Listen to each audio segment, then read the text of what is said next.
For yielding. Mr. Speaker, I rise today in opposition to this bill.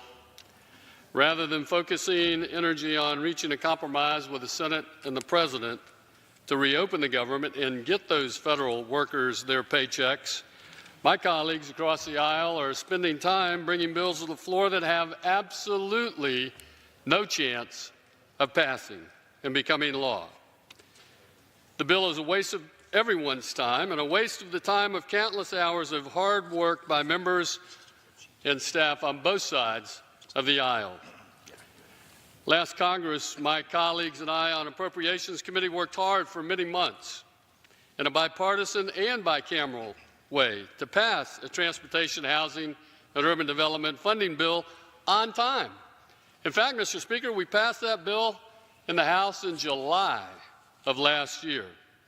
And then in December, when we were looking at a looming shutdown, my colleagues and I in the House passed a funding package that would have kept the government open, provided additional $5 billion for border security, and $9 billion for initial disaster assistance to those American citizens and those communities devastated by hurricanes and fires.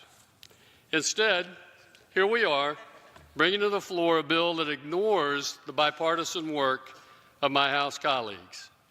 This bill today provides less funding for our ports, highways, and air traffic control.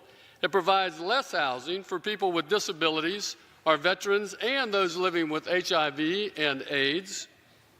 Also, it doesn't include the oversight and accountability provisions that were added by the House. And on top of all that, the President has already said he will not sign the bill into law. As we waste the House and, quite frankly, the people's time as well on this bill, 800,000 federal workers are suffering. All our nation's transportation systems are becoming less efficient. Many functions of our air, rail, maritime, and highway transportation are being held up by furloughs and understaffing.